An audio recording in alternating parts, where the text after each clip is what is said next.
to be a little bit different than these racks, because they put their racks, wooden boxes down on the ground. So instead of hanging your bike like this, you actually put your wheel into a little slot that's in the box on the ground. So it's a little bit different than the traditional racks. So depending on which triathlon you do, you'll either have these kind of racks, or you'll have the ones like we'll have at Half Full, which are boxes on the ground that you put your back wheel in. Either way, it's the same concept of how you place your bike and where you put your things. Okay, so I'll show you what I mean by that. So when you come to transition, you're going to, at Half Full, you're going to have your name on the front of the cart or the front of the little box. On a rack like this, you're going to have a sticker on the rack that will either have your name and number or just your number, which you'll know before you come. There's a way that you need to rack your bike, either way, whether it's on the ground or whether it's on a rack like this. Wherever your name is facing or your number is facing, depending on the race, that's where your wheel goes down. So they assign you places before you even get them? Yes.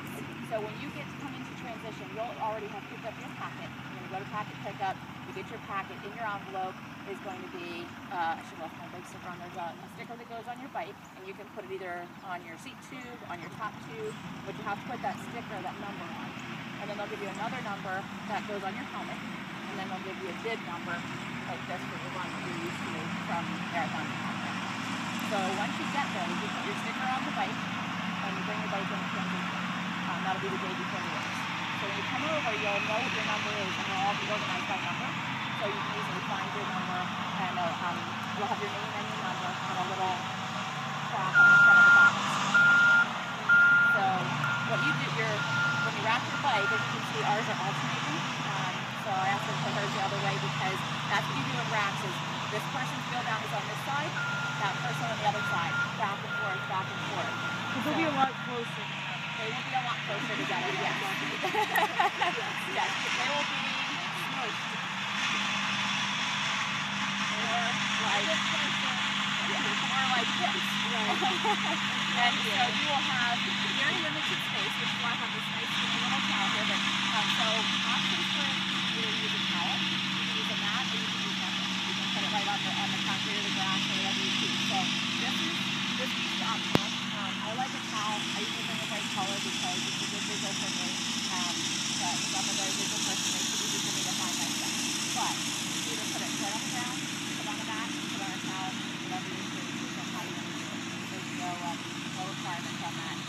Just a requirement on how the bike stays. Now, you can rack different ways when it's on a rack like this. I don't know what yours will be on. I know for Half Full they'll be on the ground. But if you have a bike rack like this, you can rack by the seat like this. You can also rack by the brakes. Okay. So depending on if you are a tall person and your saddle doesn't roll easily under the rack, that's where you're going to pull it out. Some people like to rack like this.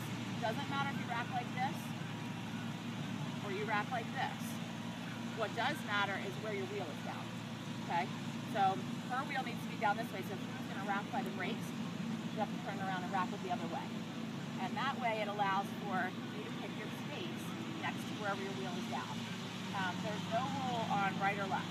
So depending on when you get to transition, and you just pick your space, and then everyone else kind of goes along the other way, kind of a domino effect of where they put their things. So when you come in, your wheel's down here. If this was really a race, I'd be really lucky because I got a nice end space. That doesn't always happen, because then you get a little extra room and you don't have anyone next to you. Most of the time, we're right in the middle of a rack, and we can, if we want to, we can bring all the bikes onto one rack so you guys can really simulate how it feels and what it's like to kind of put your stuff in. So you have this little tiny space here, and everything you have, that's your space. Most races don't allow you to put your bags out along the edge or anything like that. So whatever you bring in transition, you have to put right in here. Now most people will put their bag at the back of it or something like that until they're finished the race. I'll show you how I do mine, and then we'll talk about some other options of the way people do their things, and you guys can take your pick. On your bike, when you come into transition, you're going to put your nutrition in. So the only thing that goes in transition the day before is just the bike. So when I come in the morning, I would put my Garmin on. If you have a Garmin, you're going to use that. You bring all your nutrition in. I would put all this on in the morning when I get here. So you make it the night before, you bring it with And then I have a bento box where you can keep gels or any kind of nutrition if you choose to. So it's an easy addition depending on how long your race is and how much nutrition you might need or want to bring with you. You can use a bento box.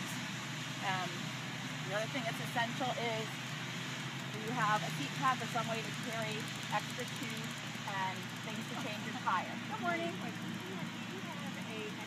Tire levers with you, because in a race it's all self-supported and you really need to make sure that you can do it all yourself. So you need to make sure that you know how to change your tire and that you have that those spare parts with you. Some races will have synthetic support and they are able to help you depending on the situation, but they don't all often have all the supplies. So you need to make sure that you have your own supplies. So I am overly cautious. I've heard too many horror stories about people having multiple flats, so I always have 2 tubes, 2 CO2s, tire lever in my bag. I figure the little extra weight isn't going to hurt, and I'll be really happy if I end up getting 2 flats. So that's essential to make sure you have for any race. Good morning. How are you?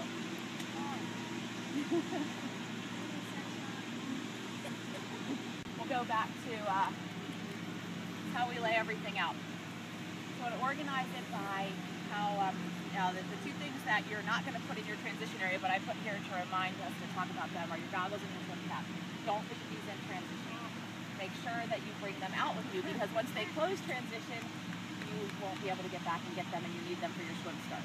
So they close transition. So like next week, since I opened the and your chip, we'll talk about that, you want to make sure you do not leave them in transition. So what most of us do, a lot of people do, is have like a little drawstring bag or some little bag they're going to leave at the tent or with a family member or something like that. And so that's where you want to put your cap, your goggles, anything you're going to need for the swim start. Take it out of transition and put it in that separate little bag. Some people will just take their cap and stick it in their wetsuit so they don't forget it, put their goggles around their neck. It gets a little chaotic the morning of the race, and you want to make sure that you may not be thinking about everything, so that's why we do this ahead of time.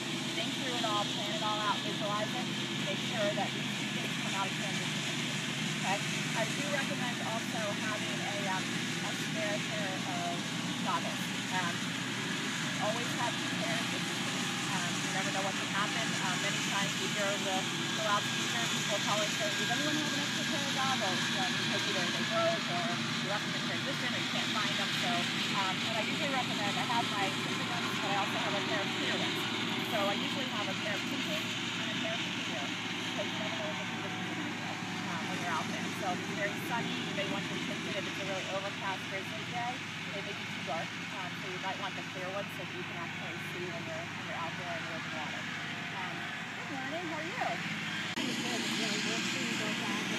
I know, like a second and third pair, yes. Or buy them in tinted and clear. Yes, yes, me too, exactly. You'll be given a cap at packet pickup. This is not it, obviously, but you will be given a cap in a certain color. You need to make sure you wear that cap. That is your race cap, and that designates your race wave. And you need to have that cap and wear that one for the race. So you'll be given that, so make sure you bring that cap. Don't worry if something happens to it that morning, they'll have some extras there to give you, but you definitely want to bring that cap with you. And the other thing you'll be given at packet pickup is your timing chip. And your timing chip is very important. It's very stressful. I know many people that have gotten here and either forgot it at home or it got lost before the race, or they had dropped off or something like that. So let's talk about the timing tip real briefly. You want to make sure that when you get it from your packet, lots of different ideas. Some people put it around the top of their gym bag that they're going to transition bag. They kind of hook it around there so they don't forget it in the morning. Some people put it on the night before and sleep in it because this way they just won't forget it in the morning. Other people take it, they have lay out their clothes the night before, and they'll hook it around the little tie of their tri-shorts, because they know when they go to put their tri-shorts on, it'll be right there. So whatever works for you. Personal choice again, but it's just one less thing to worry about that morning. So make sure that you have some place where you either wear it to bed at night, put on your tri-shorts, put on your bag, but I would suggest putting it on before you leave the house in the morning, and just wear it, because that way you don't have to worry about it. The other thing with the chip is that sometimes they will come off in the swim if you get kicked or someone grabs your leg or something like that, which can happen. And it even happens to pros. I worked a race in May where I was working transition, and one of the pros' chips came off. and so we had to chase her down and get another chip on her ankle as she went flying out for the run. So it does happen. So I always, even though race directors don't always love it, I put a safety pin in mine. I Velcro it on to where it's comfortable, and then I just take one safety pin and pin it through where it Velcros together. So. I thought you meant your ankle. I'm like, what are you nuts? Right on the ankle, right? Permanent stable there hanging out. Yeah. You attach it to, right? Just I just put a pin through the where it Velcros together. Yeah. So that's, you'll drive the people at the finish line crazy, but you'll know that you'll always have your clip on during the race, which is far more important to me. So no. So those are the things you're going to get at Pocket Pickup. Any questions? Do you know how many hidden water